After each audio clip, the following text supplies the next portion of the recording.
Serious. What creature from folklore do you think exists or once existed?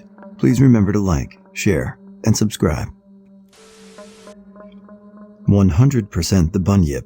It was a big, dangerous thing that hung around in marshy areas in Australia, and the Aboriginals were afraid of it until it died out. With all the weird shit in Australia, the bunyip is no stretch. Hominid is the ibogogo. It is less credible to suggest that the story is unrelated to the fossils than to suggest that they describe the same creature. The orange pendak is credible. Between orangutans and Homo florensinensis, we know that Indonesia is a hotbed of weird hominids and primate evolution. Reports of wide hominids and primates in that region should be taken seriously.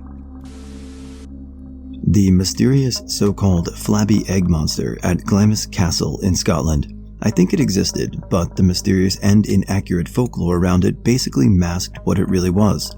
It's far more likely that it was a highly disabled or otherwise deformed member of the family that was kept hidden from public view, with accounts from that time suggest something that sounds an awful lot like what we know now as Noonan syndrome.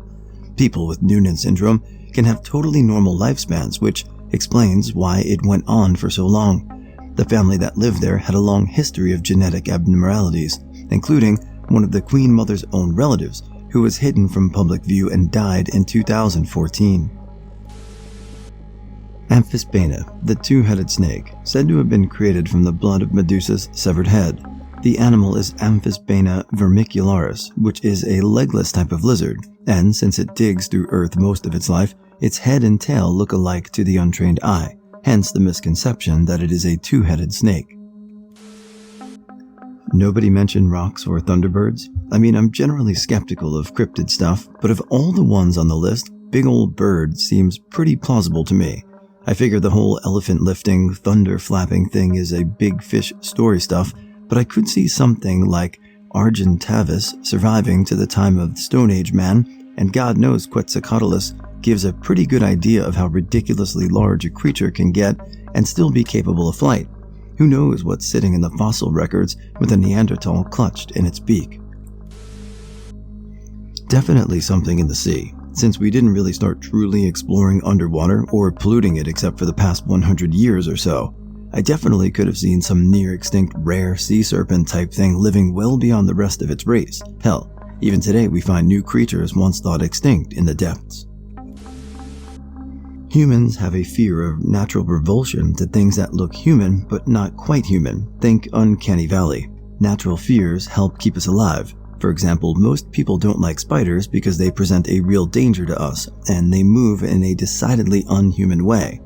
I think there was a species that almost looked human but was a predator to humans until we got smart enough to hunt them into extinction. It's probably the source of Skinwalker legends. Leprechauns. I seriously believe that there was a race of small Neolithic people living in the north of Scotland and Ireland. The only physical evidence we have of their existence is the megaliths in places like Stornoway or the Orkneys. I believe they died out recently enough that subsequent inhabitants were aware of them, and they are the source of leprechaun stories. This is a cop-out, but I feel a hell of a lot of folklore creatures really did exist in the sense that people confused real animals for beasts of myth when in fact they're just weird. A white horse with a single glorious horn, a unicorn, is a functional description of a white rhino, which were accessible to far-traveling merchants on marching armies of the ancient Western world, but unknown to almost any of their other citizens. There is little difference between a mythical dragon and a Komodo dragon to a guy who is being chased by Komodo dragons. Invincible, unkillable bulls and man-eating lions make nothing but sense to anyone who's seen a bullfight before, or seen a lioness stalk prey. How many werewolves were just mangy rabid bears? Colossal squids, aka krakens, are real.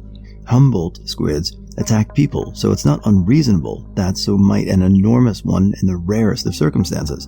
A leviathan is just a blue whale, and it might as well be a god if it breaches next to your ship. Of course, I love to think some truly mythical stuff is out there, but the real world's kinda cool too, if you just overlay the fake shit onto the real. Fae, fairy. Reasoning. I grew up in the country. My house was surrounded by wildlife and woods that I often explored on my own. As a child, I strongly believed in these things and was desperate to see one for myself. I'd spend hours walking around the wooded area, talking out loud and begging them to prove their existence. Once I promised never to share their secret and that I just wanted to be friends. Suddenly, I was being guided by a silent, invisible being. I didn't physically feel anything, more of a spiritual tug. Soon I found myself on the edge of a perfect circle clearing in the woods, with a single moss-covered stump directly in the center. It was very eerie. The hair on my arms started to stand, so I turned tail and ran. I went home and grabbed my younger brother, excited to show him a cool new place that I had found in the woods that we had been exploring for 2 years, and even though it only took a few minutes to find the circle clearing for the first time, I never saw it again. I searched and searched, desperate to prove myself that I didn't imagine the whole thing. The memory is much too vivid to be a dream, and I never had another encounter with the Fae, but to be honest, I never tried again. Most people just smile and laugh when I share this story, but I strongly believe that there are unseen magical beings that can cross dimensions. I believe they have ill interest in humans. In all seriousness, mermaids. Not super pretty, and they'd be much different than portrayed. The blobfish, for example, looks completely normal in the water. Deep-sea mermaids would need to have a lot of fat to keep them warm and to withstand pressure. They'd be paler than mermaids who lived in shallow waters, and they might just be huge. Many deep-sea things grow bigger. Shallow water mermaids would have strong, muscled, leaner bodies, as they would most likely be in a coral shores and would have predators after them. They'd have darker skin for both sun protection and camouflage. They'd have thick, tough skin, most likely, at least in some parts of the world. I also feel like their hair might be like a sea anemone for some, a way to catch food. They'd theoretically have their own gods and deities, and like humans, wars and issues of their own. They wouldn't be perfect creatures. Also, they would probably have their own language and manner of speaking. After all, you can't really talk underwater. Maybe echolocation? Would some have tentacles? Could they breathe above water too, or would they have restrictions? They'd have to have specially developed eyes, dark and huge, like a shark's, kind of. Maybe some would glow? All sorts of woodland spirits. Back in my meditation heyday, I would go deep into the woods and see silhouettes of things moving around the forest. I know I'll probably catch flack for it. Also, I've seen many of the things on mushrooms in the woods, including beings that seem really annoyed that I could see them. Nice. Creatures that dwell in places considered uninhabited by humans, left untouched and undiscovered. Places where humans rarely go. I mean, how could you know what isn't or what is out there if anyone barely ever travels to these places? Though scientifically speaking, it's more probable that creatures of folklore could actually exist in our seas, since 80% of the ocean is still considered unexplored. Also, here's high hopes that Mothman exists, because I want to give that fluffy monster a hug, even if it kills me. I'm convinced the Skinwalker ranch shit is real. The first owner lost so much money and cattle living there, then he sold it out to some research team, and now the government is there. But what makes it all believable is that not once has anyone tried to profit off the property. If anyone tried to get publicity or turn it into a hotspot, then that's one thing, but so far everyone there has told the same stories without gaining anything, and now the government has that place crawling with people. Nah, something's up there, and I don't think even our government knows what it is. I went to school in a reservation in Wyoming for a while. My native friends would tell me not to whistle at night up there because something called a skinwalker would find you and take you out of the game. I'm not one for superstition, but I'm not going to question stories about scary shit older than America. So one night I was walking back to my dorm, and for some reason I forgot. It was calm and pleasant, but halfway through Fantasy by Earth, Wind & Fire, the temperature dropped a noticeable amount. Wind kicked up from 0 to an 8.5. You'd think it's just windy in Wyoming, but it was just in the trees. I felt not one gust. When I finally realized I wasn't getting whipped around like I usually do, all 6 feet 160 pounds of me, I remembered what I was told, realized I'd done fucked up, and took the FUCK off. I've never run so fast in my life, and probably never will again. I tell people I saw stuff moving just in the edge of the path, but that was probably just paranoia. White things. As kids, my friends used to claim seeing this white-haired combination of a bear and a wolf with long arms.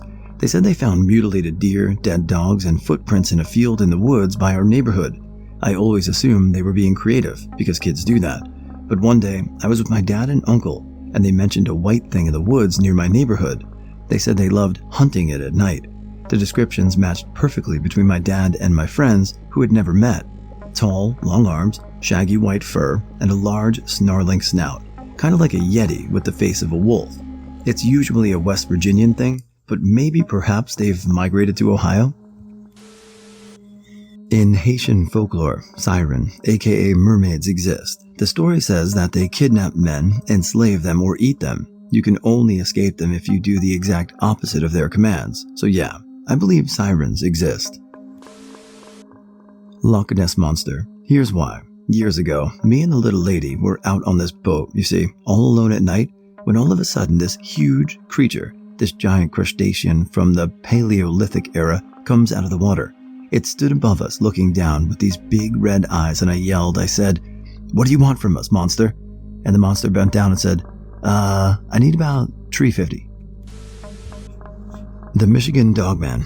I had never even heard of this one until I was hanging out with a friend in a beach town in the northwest part of the Lower Peninsula. We were just screwing around by an old school at around midnight. We hear this loud running and look over to see what looks like a dog, but it is way too big to be a normal dog. We quickly decided to run back to his house, and then he asked me if I'd ever heard of the Dogman. According to legend, the Dogman only comes out every 10 years. The first sighting was a few decades ago, during a year that ended in 7. When me and my friend saw him, it was 2017. Next, we decided to look up where he had been spotted, and almost all reports of him were in the northwest part of the Lower Peninsula. There was no real end to the story. Nothing really exciting or scary happened. We just something that neither of us could explain.